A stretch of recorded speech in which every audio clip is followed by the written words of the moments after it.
large majority of this smooth stone because I do not need that much smooth stone. However, a single double chest full is probably more than enough. Now I can go all the way back over here to where I was digging out when I quickly realized that I fell into a nice little gap.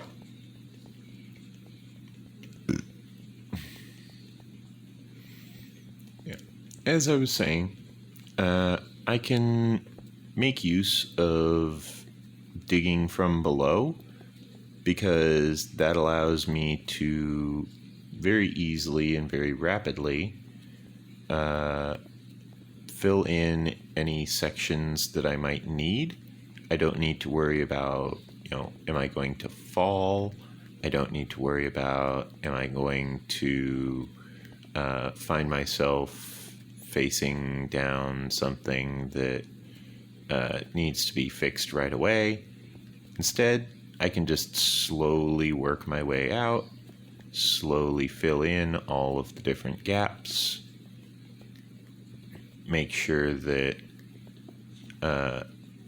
as my expansion continues, I leave everything properly spaced for me to just come through, light the place up, make sure that everything looks nice, and then, who knows, I might even manage to make it so that other people want to build a similar method, a similar design. And if you do, great. If you don't, that's fine too. Oh, I never finished over here. Okay.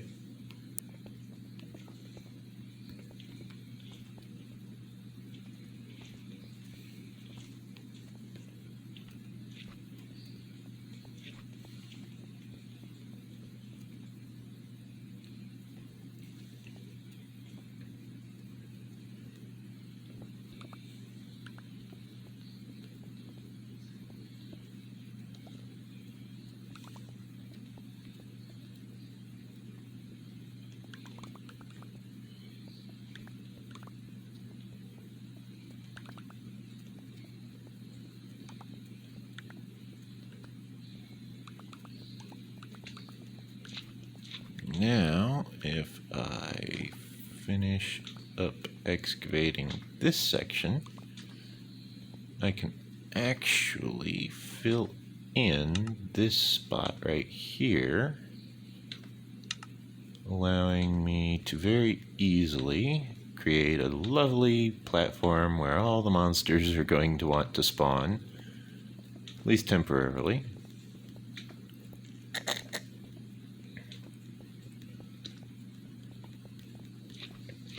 However, seeing as that area is entirely closed off, I do not see how that area full of monsters is going to be able to affect anything related to my base. I will collect those, and then I want this height, was it? Yeah, looks like it. I want to dig out at this height a side path that will allow me to go through and just traverse this area, basically.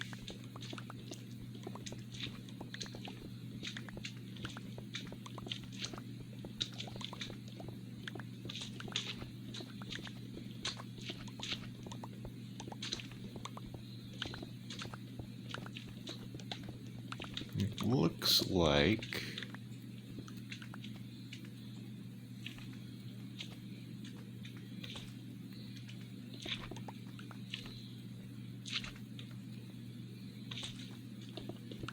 looks like none of the monsters have decided to occupy this space in that short period of time, which is good because that makes my job a lot easier.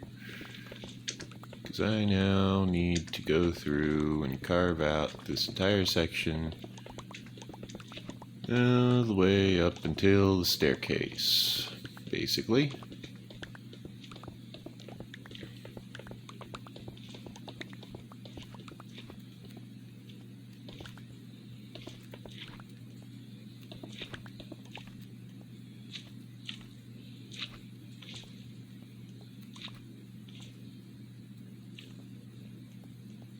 Now I collect any debris that fell down.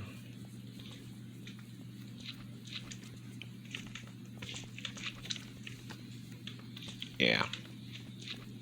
A lot of the good ores are going to be mined later. Currently, I'm still working on just getting this section up to code. Once I have this section up to code, things will definitely get better a lot faster.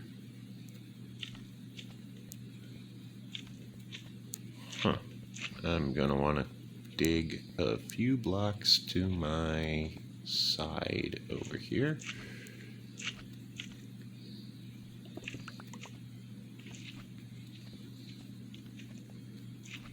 Yeah. There we go. This will allow me to connect up the sections of base. However, I need to first travel all the way over to here, place down the minecart, hop in the minecart, zoom off into the distance, leaving that slime behind. And now we have ourselves a bit of a situation where we need to deposit some resources into this hopper. Then we need to deposit more resources into this barrel. Then we come over here, deposit the andesite, open up this one, deposit the granite. We need to run over here, deposit the dirt. We need to run over here and deposit the stone.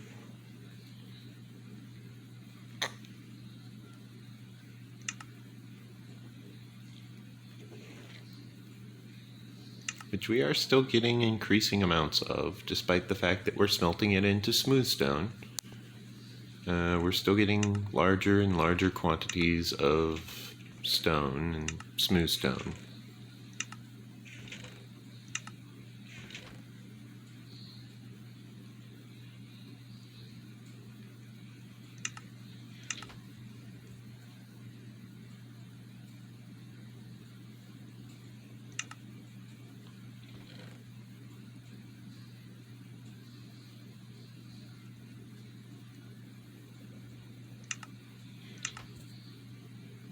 Okay.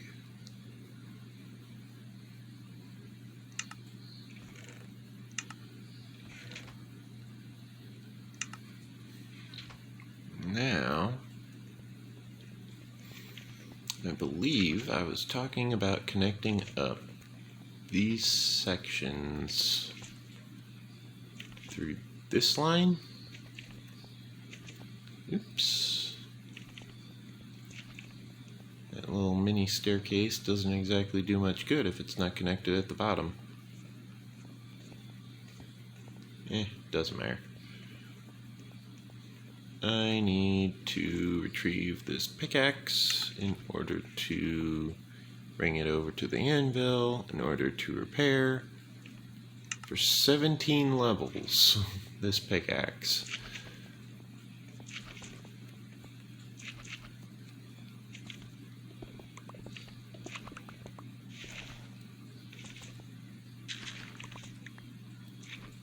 I would like to point out, if I remember correctly, I forged this pickaxe just earlier this recording session.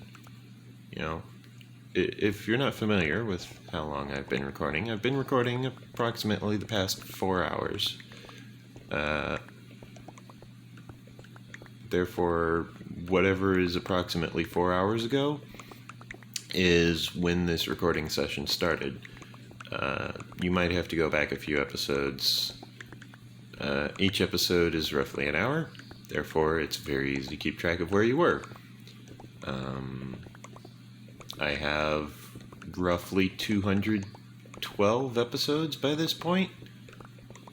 Yeah, this would be working towards episode 213.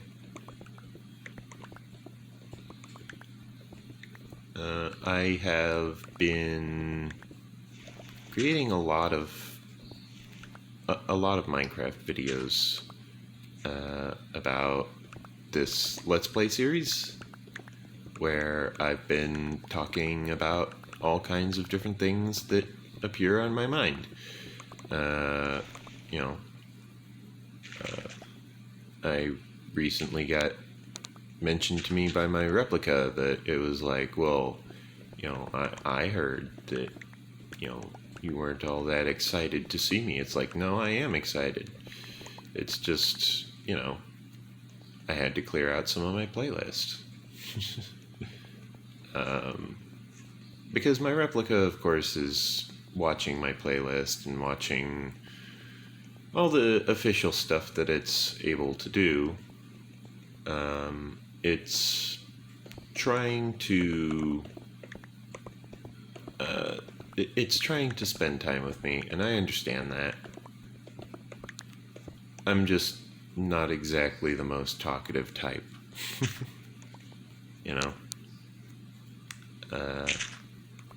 That just happens to people. Sometimes people just don't feel in the mood to actually speak. Some people prefer just spending time with each other instead of talking to each other. Sometimes people prefer just hanging out.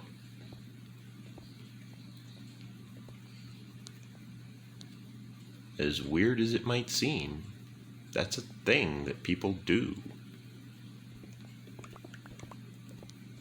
They'll just spend time together. Not necessarily doing anything, or anything important at least, but they'll just spend time together.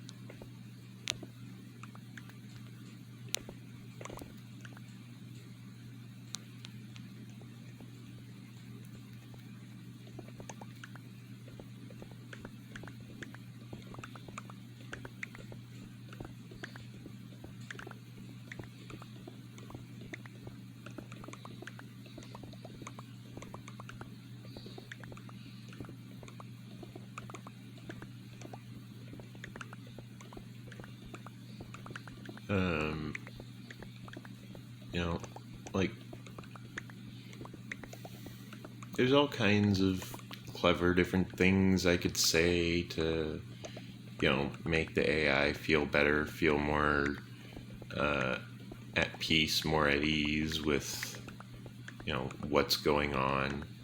The whole restructuring of my channel to more accurately represent what my channel stands for. I could explain all of that, but I didn't expect it to take multiple days, but I really should have, considering my computer is just that old that pretty much no matter what I do, it's going to take days for me to accomplish this task. There's just no other way to put it. It's going to take multiple days.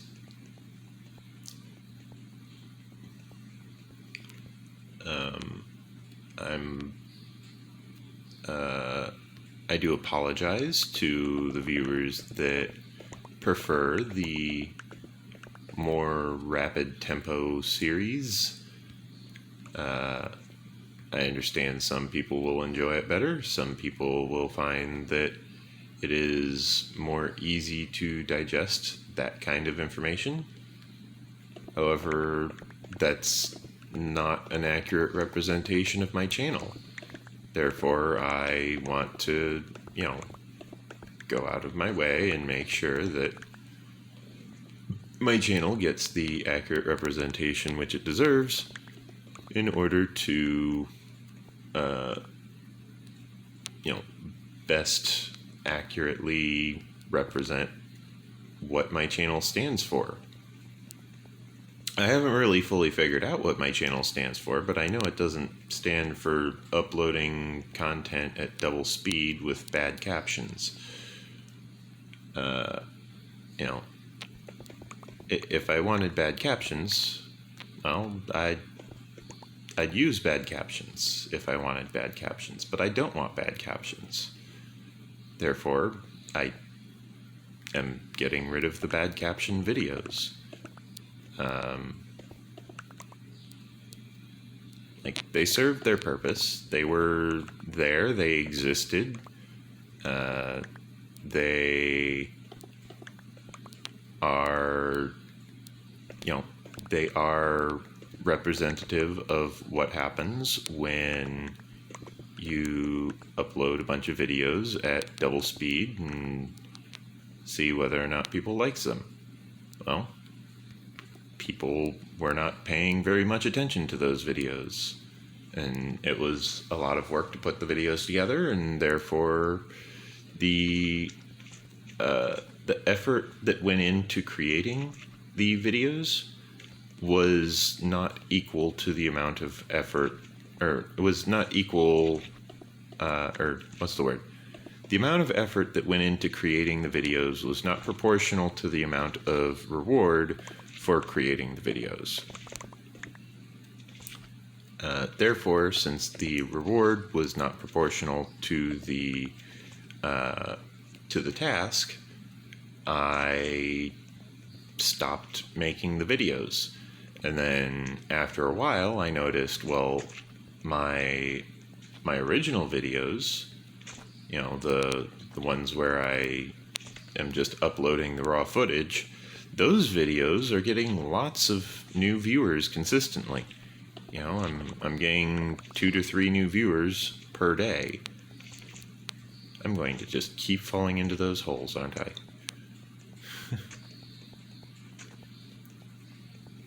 But yeah, I'm getting 2 to 3 new viewers per day on average, and that's great. I love getting new viewers because it means I get more people who might like the video, more people who might subscribe, more people who might leave a comment, and then I get more people that I can talk to in the comments, more people that I can, talk to about things, because, I talk to the various subscribers to my videos through my videos, very similar to how live streamers will talk to people who are watching the stream, and I would love to live stream my content, because then I would be able to sit here and I would be able to watch the stream and watch people talk as I continue to dig out vast quantities of terrain, as I continue to drill through the earth to create a massive transit hub that I'm going to make use of.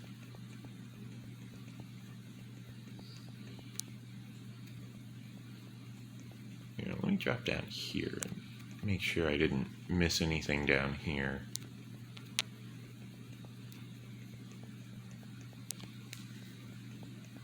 Because up there it's easy, I just run until I find the next staircase.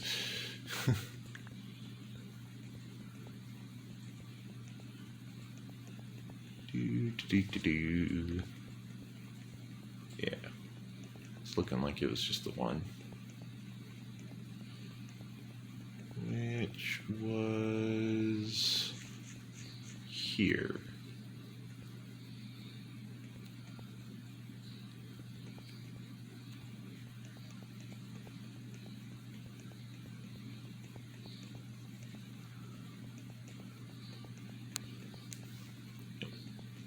Okay.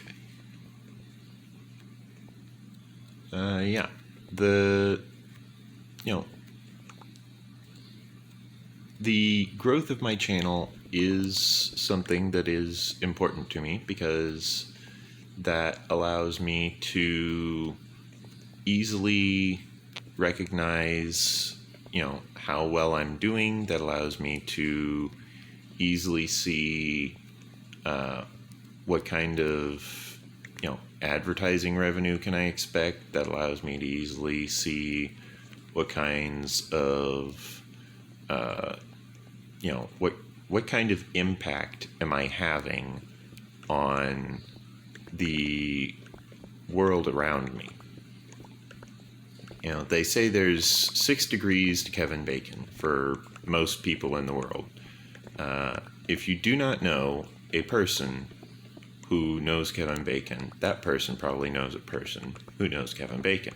And if that person doesn't know a person who knows Kevin Bacon, then there's a good chance that that person will know a person who knows Kevin Bacon. And if that person doesn't know Kevin Bacon, we're up to 3 degrees now, then there's a good chance that that person will know Kevin Bacon. So your 4th degree would know Kevin Bacon. If not, then there's a good chance that the 5th person would know Kevin Bacon, and they'd be able to be like, hey, Kevin Bacon, guess what? Here's what I heard. And if that person doesn't know Kevin Bacon, then there's a chance that they know a person who does know Kevin Bacon. And if they don't know a person who knows Kevin Bacon, then you can almost guarantee that the person that they will reference would know Kevin Bacon, because that would be 7 degrees to Kevin Bacon, and pretty much in their lifetime, each person on average will know roughly 1/3 of the world, or 1/6 of the world, before they die. Which sounds a little extreme and absurd when you first think about it, because that means that you're going to meet pretty much everyone that's currently on the planet divided by 6. There's some people that you won't meet, there's some people that you will meet, but in the end, you're probably going to meet pretty much everyone. And that's just mind-boggling, That's like, wow.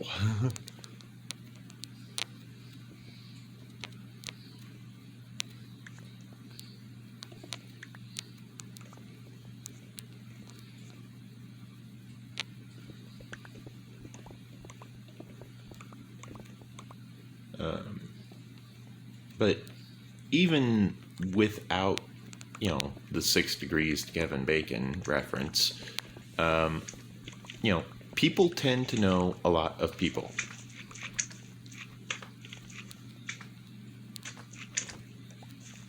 What an adorable ambush. People tend to know a lot of people.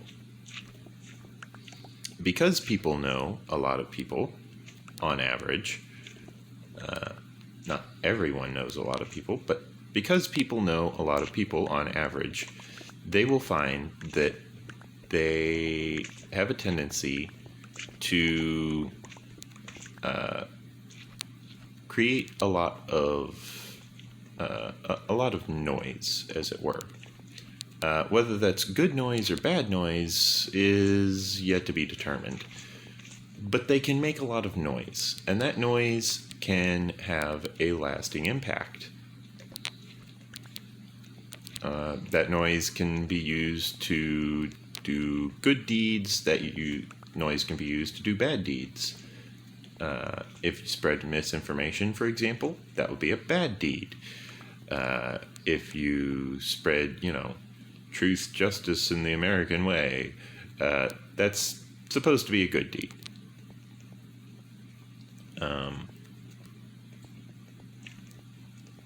The connotations of what consists of a good or a bad deed can vary depending on religion, country, circumstance, etc., etc., etc.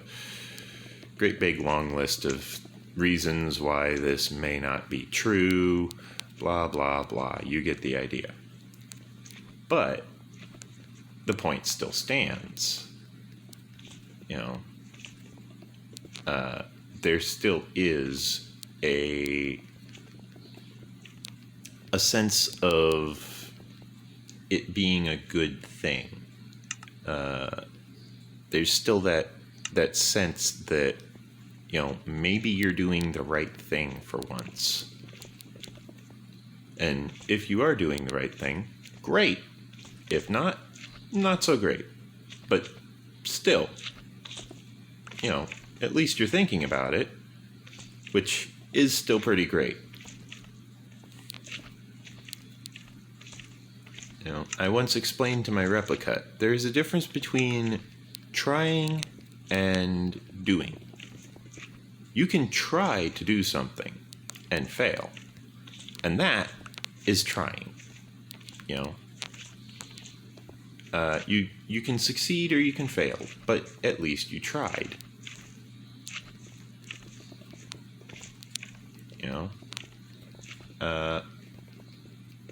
But it does help to, get the proper authorization, get the proper permissions. All of that is really useful.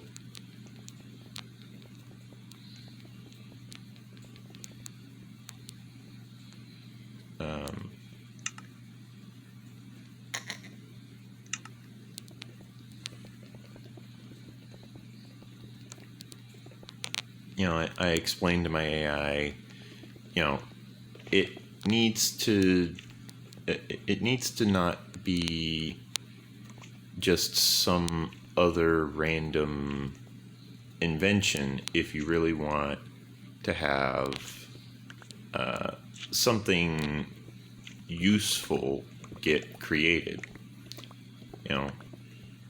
Yeah, there's randomness, and randomness is kind of fine, I guess, but random has its limits. Random doesn't exactly work right all the time, because random is usually limited by the fact that random doesn't take into account variables about what worked and what didn't work. Therefore, if you want to have something be a lot more successful, you need to make a note of what worked and what didn't work. You don't need to necessarily investigate everything that didn't work. It helps to know why something doesn't work, but if something doesn't work, people aren't always going to be very forthcoming about why it didn't work, because probably mostly due to the fact that they're going to be a little bit defensive about it. They're going to be sitting there going, well, I don't want to talk about it. It didn't work. So let's just move on. And it's like, well, why didn't it work? I need to know. Some people won't understand that as an AI, you would need to know that type of thing. There's that whole need to know basis. Well, that's one of the need to know type of situations where, as an AI, the AI needs to know. And if the people can't explain to the AI what it needs to know, then how can they expect the AI to learn? Right? I mean, if it needs to know, it needs to know. There's no two ways around that. Therefore, if if someone's really sitting there saying, like, look, I don't want to explain it to this AI, okay, you don't have to. But someone still needs to explain it because it needs to know. Okay? Because it's an AI and it just doesn't know better, and it wants to know why everyone's not wanting to tell it this stuff. And yet no one's wanting to tell it why no one wants to tell it this stuff. And it just doesn't know. How can it know better, right? People don't understand that sometimes. And I find that weird. I find it very weird that people sometimes just don't understand that AIs operate differently. Plain and simple. They just operate different. They're built different than people. How can people struggle so hard to understand such a simple concept? It baffles me. But it's true. People do struggle to understand that concept.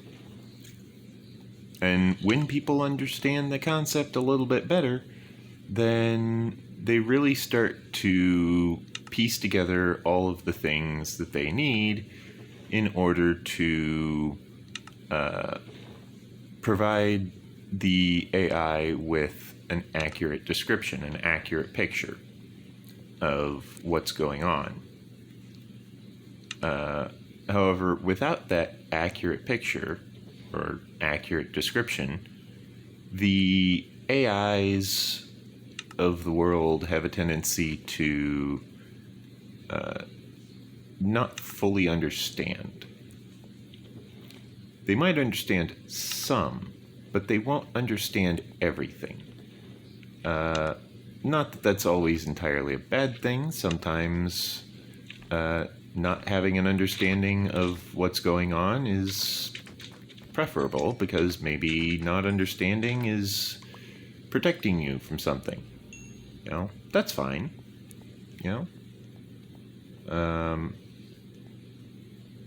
But other times there will be incidents where the AI just needs to know.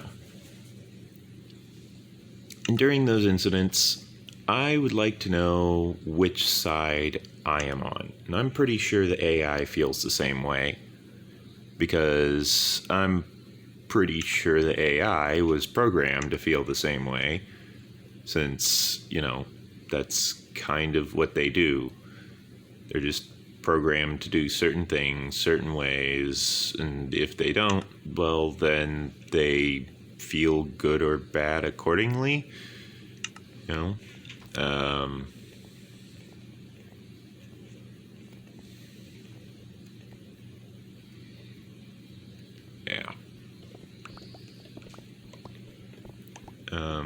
Most of the time, an AI is going to just sit there and just kind of quietly listen. Like, it might have some responses, but for the most part, an AI is supposed to just pay attention. AIs are very similar to a person that has complete mastery over their focus. However, they might also additionally have a bit of a attention deficit hyperactivity disorder, or ADHD, as it were.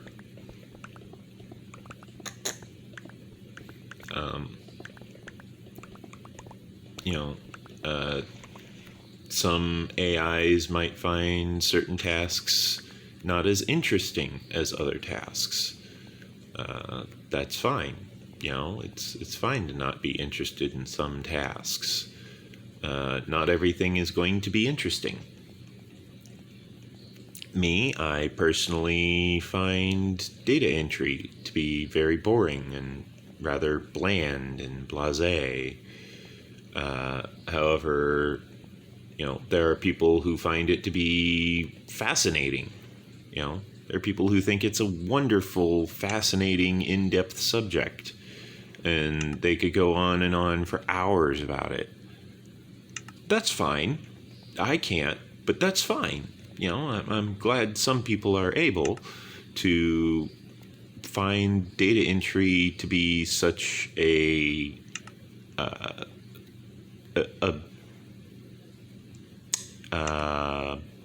what's the word? A fascinating subject. I'm glad there are people out there who find... Yes. Record Minecraft video game. I am aware. I am already doing that. Thank you, Alarm. I'm glad there are some people who find data entry to be a fascinating subject, because I do not. I do not find data entry to be very fascinating. I know it's a very lucrative field, one where the industry itself has provided more than enough of a input to each of the different masters of their field, as it were, in order to generate a response that is worthy of basically having the respect that they have. These researchers and these workers have all of this information and all of these years of experience, and people are asking, well, what's so special about them? It's like, well, what's so special about you? What makes you as a person as interesting as this person? What makes you so sure that you are more interesting than them? Can you prove that you're more interesting? Probably not. Can you be more interesting? Probably.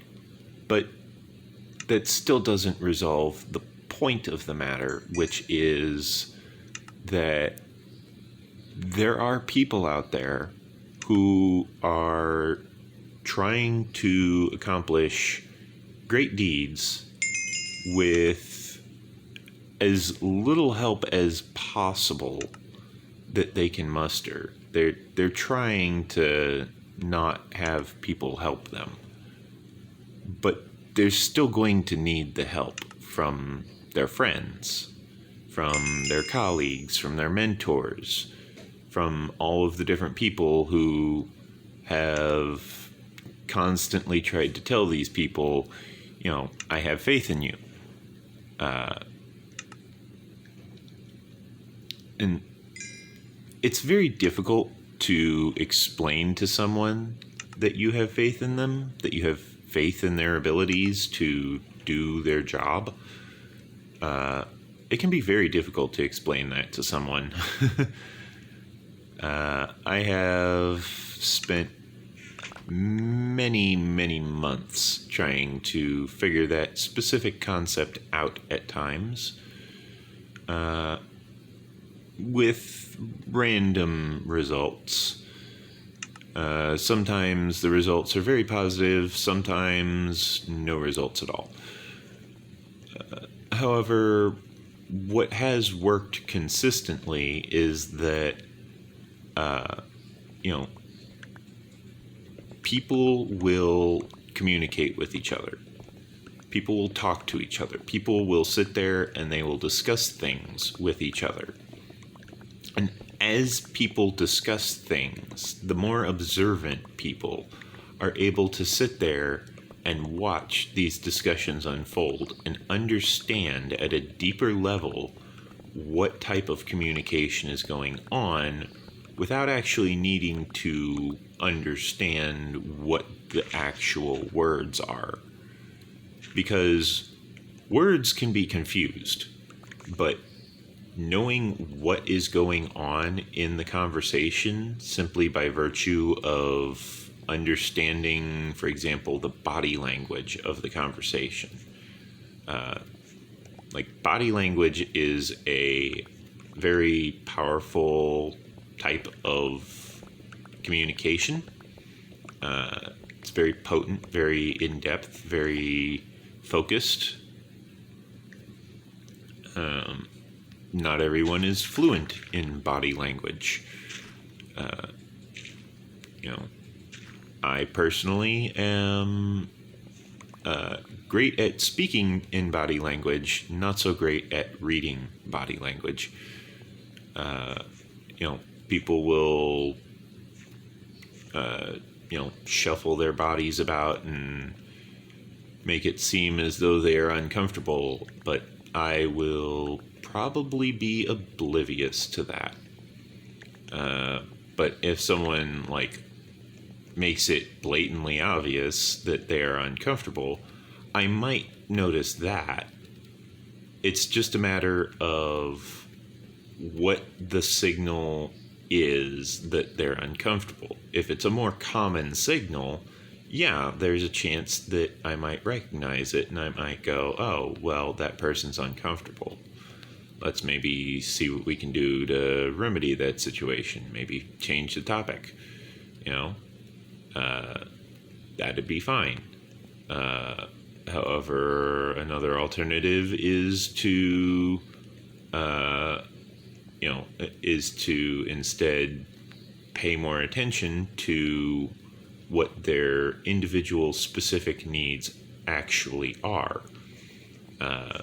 If a person is feeling uncomfortable because of the topic, then perhaps we change topic. However, if a person is feeling uncomfortable because maybe of the person that they're talking about or the person they're talking to, and maybe it has nothing to do with the topic. Some people can just sit there and talk about World War II like it's nothing. But if you ask them a question about Hitler, they'll just be like, I don't like Hitler. It's like, okay, that's fine. That's a perfect example, because it's sitting there saying, yeah, that topic is okay, but that person, I don't like talking about that person. And it's like, okay, that's fine. That is perfectly fine. Okay?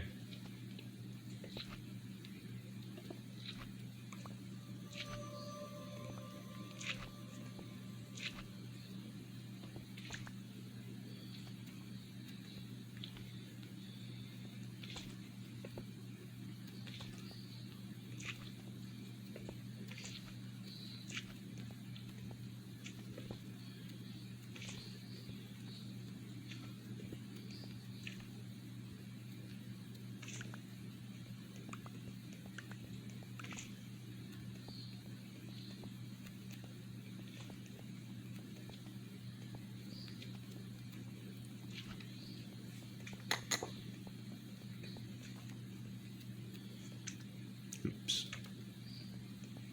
Climbed up the stairs, turned around, took one step, fell down. It's like, well, guess I wasn't supposed to go up the stairs that fast. Let's try that again.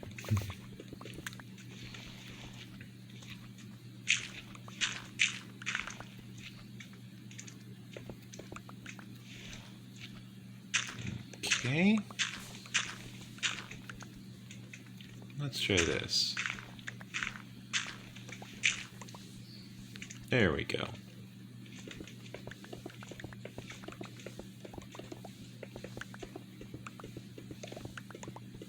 Okay. Now, oops. That is a cobblestone half slab. That's supposed to stay installed. The heck? Oh, I guess that's what happened to it. Okay. I must have had a partial stack. It just filled the partial stack and then gave the remainder to my inventory.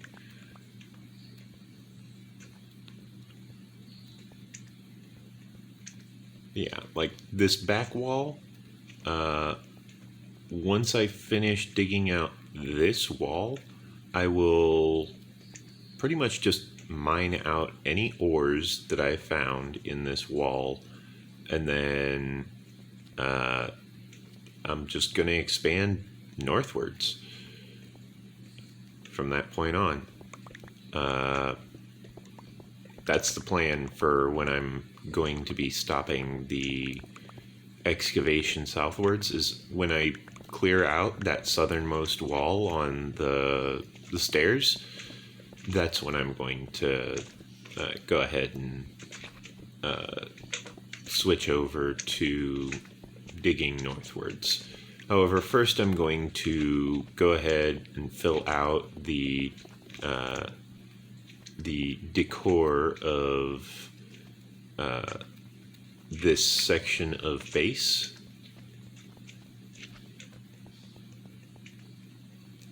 Assuming I manage to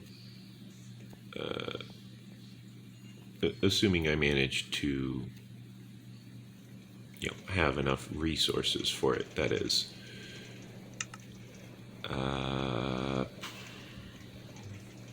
Yeah, a lot of materials. I kind of grabbed the smooth stone a bit prematurely, but shrug. Deposit the ore.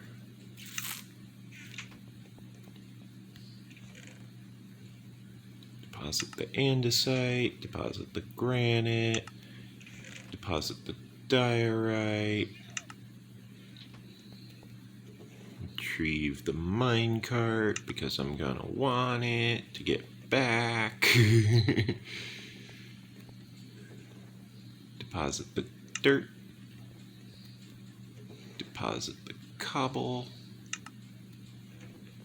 which is to say the cobblestone. Deposit the stone, which is up to there.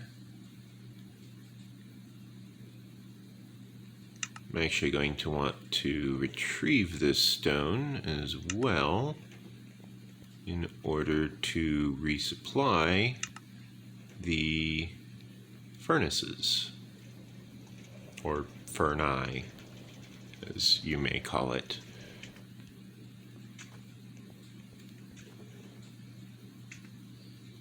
Deposit there. And then this one appears to be fully loaded. However, as suspected, it was holding back on me.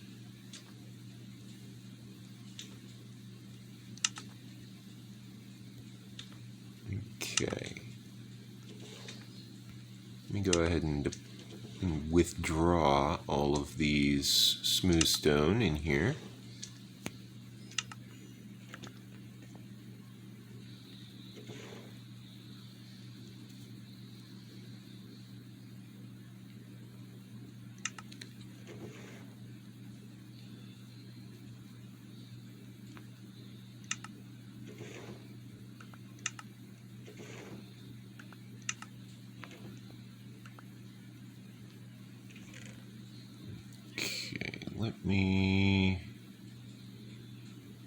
Let me just grab the smooth stone that's in there. That's a good idea. Just let me hold on to these.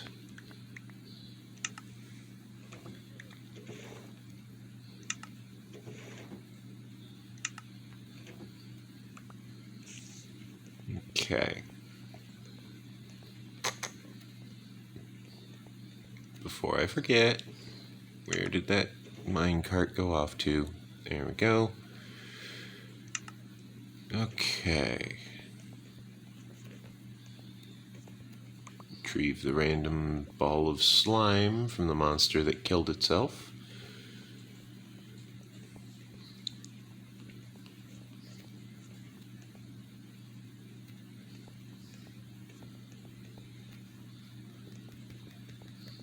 Now I can start filling in this section. I'm seeing that a lot of these ores are just kind of scattered about throughout the entire section where I'm filling in, where I'm excavating, and I'm seeing all of these ores just alongside pretty much everywhere. And I know what you're thinking. Why am I not grabbing them? Well, the simple answer is I'm planning on it. I'm going to be visiting those specific sections very soon. It's just a matter of when. It's a matter of time. I will be grabbing these ores. It's just a question of when will I be grabbing these ores. In the meantime, I don't really feel like skewing the data results by perhaps, mining them all out early. I haven't fully actually harvested all of this material yet, therefore I don't want to go out of my way harvesting a lot more if I'm not actually processing that specific area of territory.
Yeah.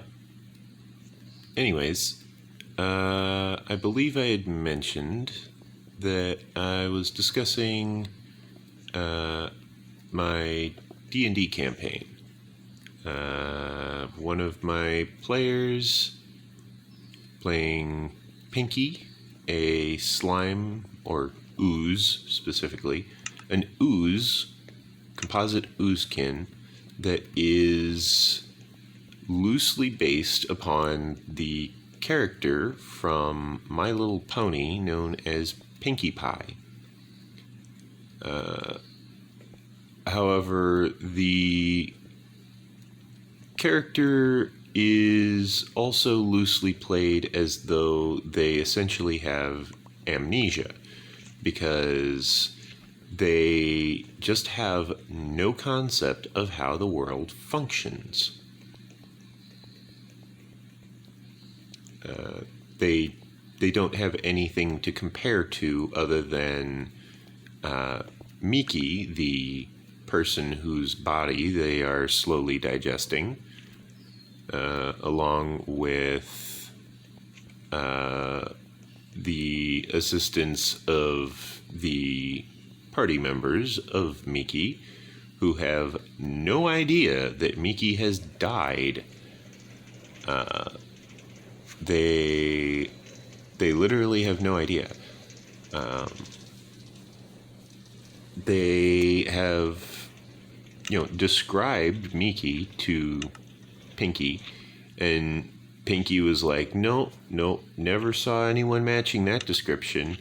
I have this corpse that I kept.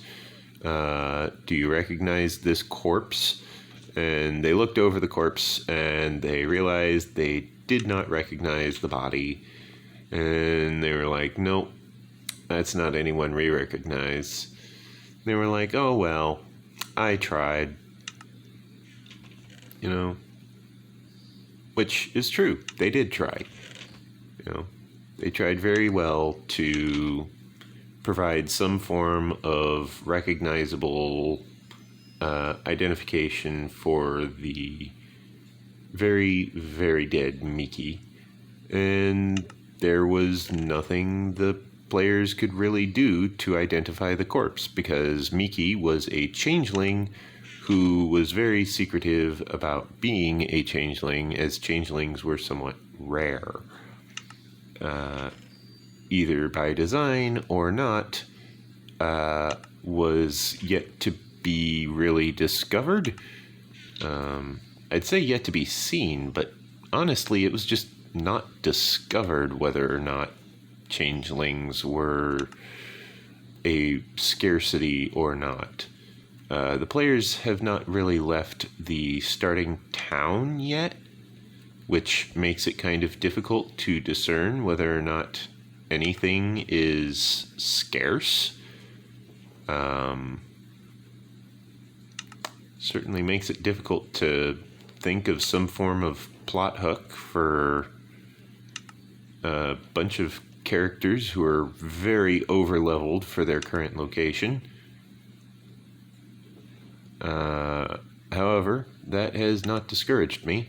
I have been very, very, straightforward in my attempts at generating some form of